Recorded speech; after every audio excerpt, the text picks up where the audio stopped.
അമേരിക്കയുടെ അത്യന്താധുനികമായ drone Iran വെടിവെച്ചിട്ടു. ചാരപ്രവർത്തനത്തിന് ഉപയോഗിക്കുന്ന MQ-4 എന്ന ഡ്രോണാണ് ഇറാൻ വെടിവെച്ചിട്ടത്. ഇറാന്റെ തന്ത്രപ്രധാനമായ മേഖലയിൽ സഞ്ചരിച്ച ഡ്രോണിനെ ഇറാൻ നാവികപ്പടയാണ് വെടിവെച്ചിട്ടത്. റഡാറിന്റെ കണ്ണിനെ പോലും വെട്ടിക്കുന്ന അത്യന്താധുനിക ഡ്രോണാണ് ഇതെന്നാണ് അമേരിക്ക അവകാശപ്പെട്ടത്. എന്നാൽ ഈ ഡ്രോണിനെ ഇറാൻ വെടിവെച്ചിട്ടത് അമേരിക്കയെ നടുക്കത്തിൽ ആക്കിയിരിക്കുന്നു. ഇറാനെ വളഞ്ഞിരിക്കുകയാണ് അമേരിക്കൻ പടക്കപ്പലുകൾ ട്രംപിന്റെ ഒരു ഉത്തരവിനായി കാത്തു നിൽക്കുകയാണ് ഇറാനെ ആക്രമിക്കാൻ. ജനീവയിൽ നടക്കുന്ന ചർച്ച പരാജയപ്പെടുന്ന ദിവസം യുദ്ധം പൊട്ടിപ്പുറപ്പെടും എന്നാണ് ട്രംപ് പറഞ്ഞിരിക്കുന്നത്. അതിന് മുന്നോടിയായാണ് ഇറാന്റെ സൈനിക രഹസ്യങ്ങൾ ചോർത്താൻ ഡ്രോണിനെ പറഞ്ഞയച്ചത് അമേരിക്കൻ പട. ഡ്രോണിനെ ഇറാൻ തകർത്തത് അമേരിക്കയുടെ ആത്മാഭിമാനത്തെ തകർക്കുന്നതിന് തുല്യമായി മാറി. ശത്രുവിന്റെ റഡാർ കണ്ണുകളെ വെട്ടിക്കുന്ന MQ-4 എന്ന ചാരപ്രവർത്തനത്തിന് ഉപയോഗിക്കുന്ന ഡ്രോൺ ഇറാൻ നിഷ്പ്രയാസം വെടിവെച്ചിട്ടു. Iran നാവികസേനയാണ് drone വെടിവെച്ചിട്ടത്. അമേരിക്കയെ സംബന്ധിച്ചിടത്തോളം വലിയ പരാജയം. ജനീവയിൽ നടക്കുന്ന ചർച്ച അലസിപ്പിരിയും എന്ന കാര്യം ഉറപ്പാണ്. അലസിപ്പിരിഞ്ഞാൽ ഉടൻ തന്നെ ഇറാനെ ആക്രമിക്കാനാണ് അമേരിക്കയുടെ പ്ലാൻ. പക്ഷേ ഗൾഫ് രാജ്യങ്ങൾ ഇതിന് തടസ്സം നിൽക്കുകയാണ്. ഗൾഫ് രാജ്യങ്ങളുടെ വ്യോമപാതകളോ മണ്ണോ ഇറാനെ ആക്രമിക്കാൻ നൽകില്ല എന്ന് ശക്തിയുക്തം അവർ വാദിക്കുന്നു. അതുകൊണ്ടാണ് എബ്രഹാം ലിങ്കൻ അടക്കമുള്ള പടക്കപ്പലുകളെ അയച്ചിരിക്കുന്നത് അമേരിക്ക. പടക്കപ്പലുകൾ ഇറാനെ ചുറ്റി വളഞ്ഞ് നിൽക്കുകയാണ്. എന്നിട്ടും ഇറാന് ഒരു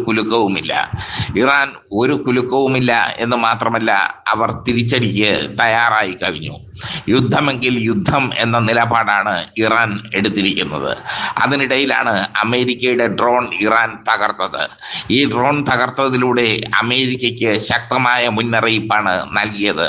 തങ്ങളുടെ സാങ്കേതിക വിദ്യ അത്ര ചെറുതല്ല, തങ്ങളുടെ സാങ്കേതിക വിദ്യയെ ചെറുതായി കാണരുത്. അതിനിടയിൽ ട്രംപും അമേരിക്കൻ സൈനിക മേധാവിയും തമ്മിൽ ഇറാനെ ആക്രമിക്കുന്നതിനെ ചൊല്ലി അസ്വാരസ്യം ഉണ്ടെന്ന തരത്തിൽ വാർത്തകൾ പുറത്തു വന്നു. ഇറാനെ ആക്രമിക്കാൻ സൈനിക മേധാവി അനുവദിക്കുന്നില്ല എന്നാണ് വാർത്തകൾ.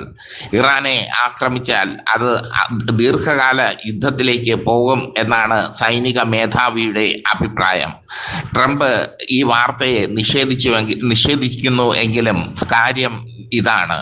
സൈനിക മേധാവിയും ട്രംപും തമ്മിലുള്ള പടലപ്പിണക്കം ഇപ്പോൾ പുറത്ത് വന്നിരിക്കുന്നു. ഇറാനും അമേരിക്കയും തമ്മിലുള്ള യുദ്ധം ആസന്നമായിരിക്കുന്നു. കാരണം ഇരു രാജ്യങ്ങളും കുലുങ്ങുന്നില്ല. അമേരിക്കൻ പടക്കപ്പലുകൾ തങ്ങളെ വളഞ്ഞിട്ടും ഇറാൻ ശക്തിയുക്തം നിൽക്കുന്നു. അവരുടെ കയ്യിൽ മിസൈൽ കൂമ്പാരം തന്നെ ഉണ്ട്. അതെല്ലാം ഉപയോഗിച്ച് അവർ തിരിച്ചടിക്കും. അമേരിക്കയുടെ ആവശ്യങ്ങൾ ഒരു തരത്തിലും അംഗീകരിക്കാൻ ഇറാൻ തയ്യാറല്ല എന്നതാണ് യാഥാർത്ഥ്യം. അമേരിക്കയുടെ ഏറ്റവും പ്രധാനപ്പെട്ട ആവശ്യം സമ്പുഷ്ടീകരിച്ച യുറേനിയം മറ്റൊരു രാജ്യത്തേക്ക് മാറ്റണം എന്നാണ്.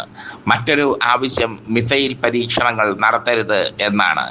ഈ രണ്ട് പ്രധാന ആവശ്യങ്ങളും തള്ളിക്കളഞ്ഞു. ഇതോടെ ജനീവയിൽ നടക്കുന്ന ചർച്ച അലസിപ്പിരിയും എന്നത് ഉറപ്പാണ്. അലസിപ്പിരിയുന്ന നിമിഷം ഇറാനെ ആക്രമിക്കാനാണ് അമേരിക്കയുടെ തന്ത്രം. അങ്ങനെ ആക്രമിച്ചു കഴിഞ്ഞാൽ തങ്ങളുടെ മിസൈലുകളുടെ ശക്തി എന്തെന്ന് ഇറാൻ അമേരിക്കയെ അറിയിക്കുകയും ചെയ്യും. അമേരിക്ക ഇപ്പോൾ ഖത്തറിൽ നിന്നും സൈനികരെ പിൻവലിച്ചിരിക്കുന്നു. ഇറാന്റെ ആക്രമണം ഭയന്ന് ഖത്തറിലെ അമേരിക്കയുടെ സൈനിക താവളമാണ് ഇറാന്റെ പ്രധാന ലക്ഷ്യം. അവിടെ നിന്നും സൈനികരെ പിൻവലിച്ചിരിക്കുകയാണ് അമേരിക്ക. മറ്റ് ഗൾഫ് രാജ്യങ്ങളിൽ നിന്നും സൈനികരെ പിൻവലിച്ചിരിക്കുകയാണ് അമേരിക്ക. ജോർദാൻ മാത്രമാണ് ഇപ്പോൾ അമേരിക്കയ്ക്ക് സൈനിക സഹായം ചെയ്തു കൊടുക്കുന്ന രാജ്യം. ജോർദാൻ തങ്ങളുടെ മണ്ണും വ്യോമപാതയും അമേരിക്കയ്ക്ക് വിട്ടുകൊടുക്കാൻ സമ്മതം. എന്നാൽ സൗദി അറേബ്യയും ഖത്തറും ഒമാനും ഒന്നും തങ്ങളുടെ മണ്ണും വ്യോമപാതയും ഇറാനെ ആക്രമിക്കാൻ വിട്ടുകൊടുക്കില്ല. അതിനിടയിൽ ഇറാനിൽ വീണ്ടും വീണ്ടും ആഭ്യന്തര കലാപം പൊട്ടിപ്പുറപ്പെട്ടിരിക്കുന്നു. അതിനെ കർശനമായി തന്നെ ഇറാൻ സൈന്യം അടിച്ചമർത്തുകയാണ്. ഇറാന്റെ ക്യാമ്പസുകളിലാണ് മൊസാദ് ചാരന്മാർ കടന്നു കയറി വിദ്യാർത്ഥികളെ തെറ്റിദ്ധരിപ്പിച്ച് ഇറാൻ സർക്കാരിനെതിരെ കലാപം വീണ്ടും ഉണ്ടാക്കാൻ ശ്രമിക്കുന്നത്. അതിനെ കർശനമായി ഇറാൻ നേരിടുന്ന രീതി അമേരിക്കയ്ക്ക് ഉൾക്കൊള്ളാൻ ആകുന്നില്ല. ഖൊമൈനി ഭരണം അവസാനിപ്പിക്കുക എന്നതാണ് അമേരിക്കയുടെ ലക്ഷ്യം. ആ ലക്ഷ്യം അടുത്ത കാലത്തൊന്നും നടക്കാൻ പോകുന്നില്ല. എന്തായാലും അമേരിക്കയുടെ ഡ്രോൺ വെടിവെച്ചിട്ടത് അമേരിക്കയെ സംബന്ധിച്ചിടത്തോളം വലിയ തിരിച്ചടി തന്നെയാണ്. അത് അമേരിക്കയെ ലോകത്തിന് മുമ്പിൽ നാണം കെടുത്തിയിരിക്കുന്നു.